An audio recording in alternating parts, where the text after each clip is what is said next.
बताइएगा तो ध्यान से सुनिएगा और जवाब देने का कोशिश कीजिएगा। जितना मुंह खुलेगा आपका उतना ज्यादा आपका याद करने का शक्ति बढ़ेगा, ठीक है ना। और जो लोग वीडियो में देख रहे हैं उनके लिए बताना चाहते हैं कि जब आप साथ साथ वीडियो देखते हैं तो कोशिश कीजिए कि जब तक रिप्लाई नहीं आ रहा, आंसर नहीं आ रहा, तब तक आप लोग भी अपने एक बार मन में रिकॉल करके उसको बोलने का कोशिश कीजिए, तभी आप लोग का भी जीके बेहतर हो पाएगा, ठीक है ना। ध्यान से सुनिएगा और जवाब दीजिएगा। बताइएगा तो कौन सा विद्वान भारत में महमूद गजनवी के साथ भारत आया था? अल बरूनी आया था। महमूद गजनवी के साथ जो भारत आने वाला विद्वान था वो कौन सा था? अल बरूनी था। बताइएगा तो फ्रांस की क्रांति किस वर्ष संपन्न हुई थी? 1789 में। फ्रांस की क्रांति कब हुई थी? 1789 में हुई थी। बताइएगा तो कार्ल मार्क्स किस देश के चिंतक थे? जर्मनी के थे। कार्ल मार्क्स का संबंध डायरेक्ट पूछा जाता है किस देश से है? जर्मनी से है। बताइएगा तो संयुक्त राष्ट्र संघ का कौन सा अंग विश्व शांति के लिए उत्तरदायी है? सुरक्षा परिषद। संयुक्त राष्ट्र का कौन सा ऐसा अंग है जो विश्व शांति के लिए उत्तरदायी है? सुरक्षा परिषद। संयुक्त राष्ट्र संघ के कितने अंग हैं? 6 अंग है, जिसमें से एक सुरक्षा परिषद भी है जो विश्व शांति के लिए उत्तरदायी है। आगे बताइएगा, हिंदू विधवा पुनर्विवाह अधिनियम किस वर्ष पारित हुआ था? 1829 में। विधवा पुनर्विवाह, हिंदू विधवा पुनर्विवाह एक्ट जो पारित हुआ था वो 1829 में पारित हुआ था। 1829 में क्या हुआ? हिंदू विधवा, बिल्कुल गलत नहीं है। हिंदू विधवा पुनर्विवाह आप एक बार सर्च कर लीजिए क्या हुआ। सती, अच्छा एक बार इसको सर्च कर लीजिएगा। एक बार हमको लग रहा है कि हिंदू विधवा, ठीक है ना, एक बार सर्च कर लीजिए। हिंदू विधवा पुनर्विवाह एक्ट जो है ये इसमें 1829 दिया हुआ है, ठीक है ना। एक बार इसमें इसको सर्च कर लीजिएगा। आगे बताइएगा तो पृथ्वी की भूप्रपट्टी पर सबसे अधिक मात्रा में पाया जाने वाला पदार्थ कौन सा है? ऑक्सीजन है। पदार्थ की बात जैसे ही आएगी तो कौन सी है? ऑक्सीजन है। वही जब बात आ जाएगा तत्व की तो कौन सी हो जाएगा? एल्युमिनियम। तत्व का बात आ जाएगा तो तत्व भी ऑक्सीजन ही होगा। ऑक्सीजन भी तत्व ही है। धातु की बात आ जाएगी तो क्या हो जाएगा? एल्युमिनियम हो जाएगी। धातु की बात आ जाएगी तो एल्युमिनियम हो जाएगी। अर्धचालक की बात आ जाएगी तो सिलिकॉन। क्या हुआ? 1856। हिंदू विधवा पुनर्विवाह 1856 ही, ठीक है, ठीक है, ठीक है, सही है। आगे बताइएगा, शरीर की द्वितीय सबसे बड़ी ग्रंथि कौन सी है? शरीर की द्वितीय सबसे बड़ी ग्रंथि कौन सी है? थायराइड ग्रंथि है। थायराइड ग्रंथि है। शरीर की सबसे द्वितीय बड़ी ग्रंथि कौन सी है? थायराइड ग्रंथि है। शरीर की सबसे बड़ी ग्रंथि कौन सी है? यकृत है, लिवर है, ठीक है ना। और आप लोग जो अभी अग्न्याशय या फिर पेनक्रियाज जो बोल रहे थे वो जब मिश्रित में बोलेगा यानी कि इंडोक्राइन और एक्सोक्राइन की सबसे बड़ी ग्रंथि कौन सी है तो कौन सी ग्रंथि हो जाएगी? अग्न्याशय यानी कि पेनक्रियाज हो जाएगी। आगे आपको बताना है नेत्रगोलक किस सेट द्वारा संचालित, मतलब नेत्रगोलक में कितने मांसपेशी के द्वारा संचालित होते हैं? तो 4 मांसपेशी के द्वारा, 4 मांसपेशी के द्वारा संचालित होती है। आगे बताइएगा तो न्यूट्रॉन पर कौन सा आवेश होता है? कोई आवेश नहीं होता। इलेक्ट्रॉन पर ऋण आवेश, प्रोटॉन पर धन आवेश, न्यूट्रॉन पर कोई आवेश नहीं, कोई आवेश नहीं होता, आवेशहीन होता है। आगे बताइएगा तो ऑक्सीकरण को किस रूप में परिभाषित किया जाता है? यानी कि इलेक्ट्रॉन के संदर्भ में ये पूछ रहा है कि ऑक्सीकरण में इलेक्ट्रॉन का क्या होता है? लाभ होता है या हानि होता है? हानि होता है, त्याग करता है, ठीक है ना। ऑक्सीकरण में, अवकरण में देखिए लाभ होगा, जबकि ऑक्सीकरण में क्या होगा? हानि होगा, ठीक है ना। आगे बताइएगा तो अम्ल का स्वाद कैसा होता है? खट्टा होता है। अम्ल का स्वाद कैसा होता है? खट्टा होता है। बताइएगा तो सभी अम्लों का सबसे अधिक समान तत्व कौन सा है? हाइड्रोजन। बिल्कुल सही है, हाइड्रोजन। क्योंकि जितना भी आप अम्ल का देखिएगा उसमें हाइड्रोजन आपको मिलेगा ही मिलेगा, ठीक है ना, हाइड्रोजन मिलेगा ही मिलेगा। आगे बताइएगा, भारत की आजादी के समय कांग्रेस के अध्यक्ष कौन थे? जेबी कृपलानी थे। भारत के आजादी के समय 1947 में कांग्रेस के अध्यक्ष कौन थे? जेबी कृपलानी थे, ठीक है ना, जेबी कृपलानी थे। आप लोग को कांग्रेस के अध्यक्ष के बारे में अभी एक चीज बता देते हैं, थोड़ा सा ध्यान से इसको सुन लीजिएगा, याद हो जाएगा, ठीक है ना। 1938 से लेकर के 1947 तक, जब तक भारत आजाद हुआ है तब तक के लिए बताते हैं, ठीक है ना, पूरा याद हो जाएगा। 1938 से लेकर के 1947 तक का, और बहुत आसान है, इसी के लिए इसका बीच में हम चर्चा कर रहे हैं। देखिए सबसे पहले 1938 में हरिपुरा में कांग्रेस का अधिवेशन होता है, जिसकी अध्यक्षता किसके द्वारा की जाती है? सुभाष चंद्र बोस के द्वारा। ध्यान से सुनिएगा, अभी सब लोगों को अभी याद हो जाएगा। 1938 में कांग्रेस का हरिपुरा में अधिवेशन होता है, जिसकी अध्यक्षता किसके द्वारा की जाती है?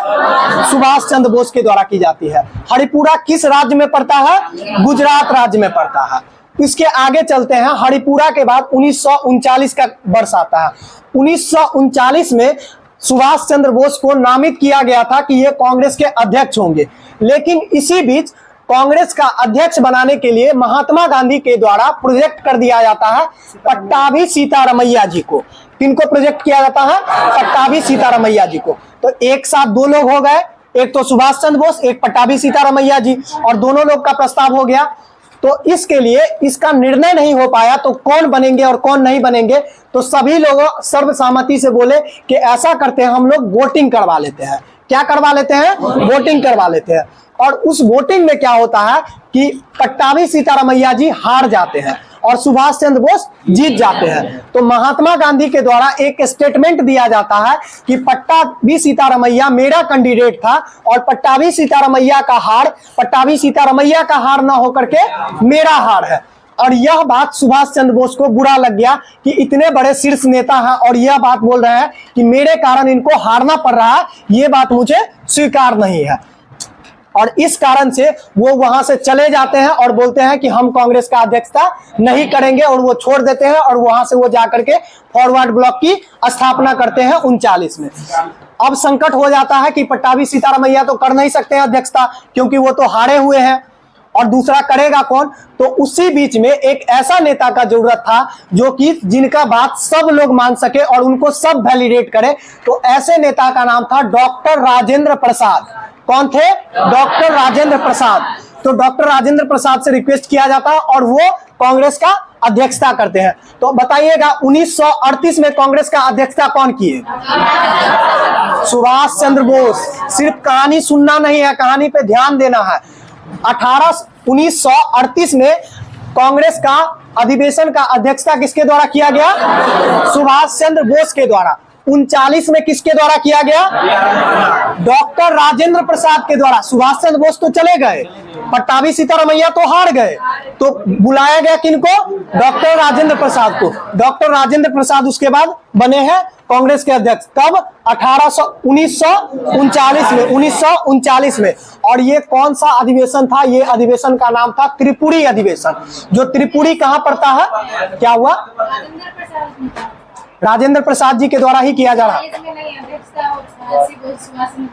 हम जो आपको बता रहे हैं वो यही कंफ्यूजन को दूर करने के लिए कि आप इसमें कंफ्यूज नहीं होइए, ठीक है ना। त्रिपुरी अधिवेशन का जो अध्यक्षता था वो डॉक्टर राजेंद्र प्रसाद के द्वारा ही किया गया। आप अच्छे से इसको गूगल विकिपीडिया करके पढ़ लीजिए, ठीक है ना। उसके बाद का साल आता है 1940 का। 1939 के बाद कौन सा साल आता है? 40 का। अब 40 में क्या होता है कि जब कांग्रेस के अधिवेशन में अध्यक्षता को लेकर के जब पिछले बार मतलब थोड़ा सा वोटिंग हो गया तो थोड़ा सा माहौल गर्म हो गया, तो कोई भी ऐसे शीर्ष के नेता नहीं थे जो कांग्रेस का अधिवेशन का अध्यक्षता करना चाह रहे थे। तो उस समय डॉक्टर ये अबुल कलाम आजाद को, अबुल कलाम, एपीजे अब्दुल कलाम नहीं, अबुल कलाम आजाद से रिक्वेस्ट किया गया कि आप कांग्रेस का अध्यक्षता कीजिए, और वो कांग्रेस का अध्यक्षता किए 40 में, ठीक है ना। 41 की जब बारी आई तो 41 में भी वार्षिक अधिवेशन नहीं हुआ और उस समय भी कोई अध्यक्षता करने के लिए तैयार नहीं हुए, तो 41 में भी वही किए हैं। फिर 42, 43, 44, 45 और 46, यानी कि लगातार 40 से लेकर के 46 तक कांग्रेस का जो अध्यक्ष रहे हैं वो कौन रहे हैं? अबुल कलाम आजाद। बात उठता है कि 40 में देखिए, 38 में कहां पे हुआ है? हरिपुरा में। 39 में कहां पे हुआ है? त्रिपुरी में। तो 40 में कहां पे हुआ है अधिवेशन? रामगढ़ अधिवेशन हुआ है, जो रामगढ़ वर्तमान में कहां पड़ता है? झारखंड में। वर्तमान में झारखंड में और उस समय बिहार में पड़ता था। 1940 में रामगढ़ अधिवेशन की अध्यक्षता अबुल कलाम आजाद के द्वारा की जाती है और उसी समय से कंटिन्यू लगातार वहां से लेकर के 46 तक जो अध्यक्षता की जाती है वो अबुल कलाम आजाद के द्वारा ही की जाती है। बीच में 2-3 विशेष अधिवेशन हुई है जिसकी अध्यक्षता अलग अलग लोग करते हैं, लेकिन जो लगातार अधिवेशन हुई है उसकी अध्यक्षता अबुल कलाम आजाद के द्वारा ही किया जाता है। फिर 47 का बात आता है, जब 47 में जेबी कृपलानी जी को अध्यक्ष बनाया जाता है वार्षिक अधिवेशन का। 47 का जो अध्यक्षता होता है ये हम बता रहे हैं, आप बार बार बीच में मतलब चीजों को रिलेट हो रहा है ना, उसको डिस्टर्ब नहीं कीजिए, ठीक है ना। 46 तक अध्यक्षता कौन करते हैं? अबुल कलाम आजाद करते हैं। 47 में जो अध्यक्षता करते हैं वो कौन करते हैं? जेबी कृपलानी जी करते हैं। और 47 में ही विशेष अधिवेशन होती है दिल्ली में। कहां पे होती है? दिल्ली में, जिसका अधिवेशन का अध्यक्षता फिर से किसके द्वारा किया जाता है? डॉक्टर राजेंद्र प्रसाद के द्वारा ही किया जाता है। अभी याद हो गया होगा हमको लगता है, बताइएगा। 38 में कांग्रेस का अध्यक्षता किसके द्वारा? सुभाष चंद्र बोस के द्वारा। 39 में किसके द्वारा? डॉक्टर राजेंद्र प्रसाद के द्वारा। 40 में बताइएगा अबुल कलाम आजाद। 41 40 से लेकर के 46 तक लगातार अबुल कलाम आजाद। 47 में जेबी कृपलानी। 47 के विशेष अधिवेशन का डॉक्टर राजेंद्र प्रसाद, ठीक है ना। इसी के साथ साथ एक और याद कर लीजिए, बिहार में कांग्रेस का अभी तक टोटल कितना अधिवेशन हुआ था? 3 अधिवेशन। बिहार में कितना अधिवेशन हुआ था? 3 अधिवेशन हुआ था। पहला अधिवेशन की शुरुआत होती है बिहार में बांकीपुर में, जो कि 1912 में होती है। बांकीपुर में पहला अधिवेशन की शुरुआत होती है जो 1912 में होती है, जिसकी अध्यक्षता किसके द्वारा की जाती है? R.N. माधुलकर जी के द्वारा। किसके द्वारा की जाती है? R.N. माधुलकर जी के द्वारा 1912 में किया जाता है। दूसरा जो अधिवेशन होता है बिहार में वो कौन सा अधिवेशन होता है? गया अधिवेशन होता है, जो ठीक 10 साल के बाद, 12 से ठीक 10 साल के बाद कब आइएगा? 1922 में आइएगा। जो 1922 में गया अधिवेशन होती है, जिसकी अध्यक्षता किसके द्वारा की जाती है? चित्तरंजन दास के द्वारा, C.R. दास के द्वारा, चित्तरंजन दास के द्वारा की जाती है। और तीसरा अधिवेशन अभी ही बताए जो कहां पे होती है? 1940 में रामगढ़, बिहार के रामगढ़ में। वर्तमान में वो पड़ जाता है झारखंड में, लेकिन उस समय वो बिहार में ही था, जिसकी अध्यक्षता किसके द्वारा की जाती है? अबुल कलाम आजाद के द्वारा, ठीक है ना। अबुल कलाम आजाद के द्वारा। एक और क्वेश्चन पूछता है बिहार के 1912 अधिवेशन से कि डॉक्टर जवाहरलाल नेहरू को सर्वप्रथम किस अधिवेशन में शामिल किया गया था और उनको बोलने के लिए खुला मंच मिला था? तो वो 1912 का बांकीपुर अधिवेशन ही है। दूसरा, 1912 के बांकीपुर अधिवेशन में ही A.O. ह्यूम को कांग्रेस का पिता घोषित किया गया। कांग्रेस का पिता किसको घोषित किया गया था? A.O. ह्यूम को। कब किया गया था? 1912 के अधिवेशन में, जो कहां पे हुआ था? बिहार में ही हुआ था, बांकीपुर में हुआ था। 22 के बाद क्या बताए थे? 22 के बाद 40 में हुआ था रामगढ़ अधिवेशन। आगे बताइएगा तो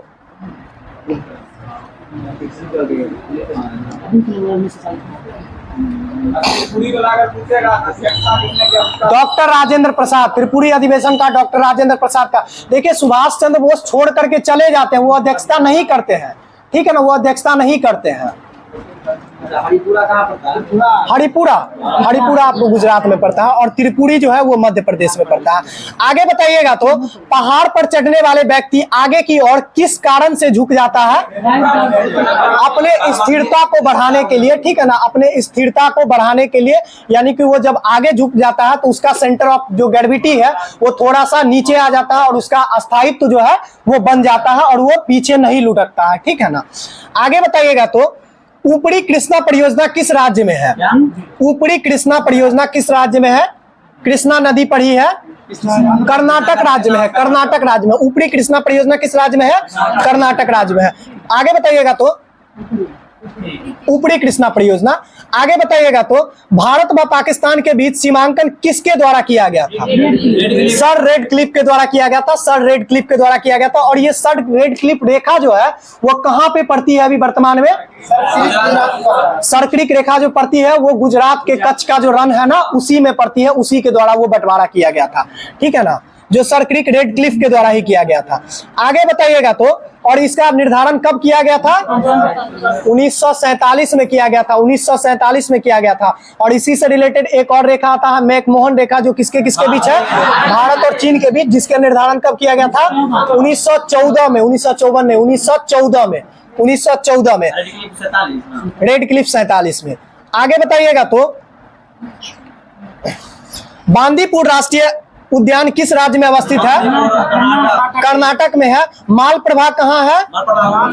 कर्नाटक में ही है। मालप्रभा परियोजना भी कहाँ पे है? कर्नाटक में ही है। और बांदीपुर राष्ट्रीय उद्यान कर्नाटक में ही है, ठीक है ना। आगे बताइएगा तो पृथ्वी से तारे की दूरी मापने के लिए किस इकाई का प्रयोग किया जाता है?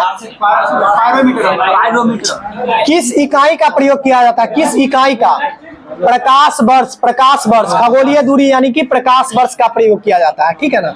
पृथ्वी से तारे की दूरी मापने के लिए किस इकाई का प्रयोग किया जाता है? प्रकाश वर्ष का। प्रकाश वर्ष किसकी मात्रक है? दूरी का ही। पारसेक किसकी मात्रक है? दूरी का ही मात्रक है। और सबसे बड़ी यूनिट दूरी का कौन सा है? पारसेक ही है। पारसेक ही है, ठीक है ना। पारसेक सबसे बड़ी दूरी का मात्रक है।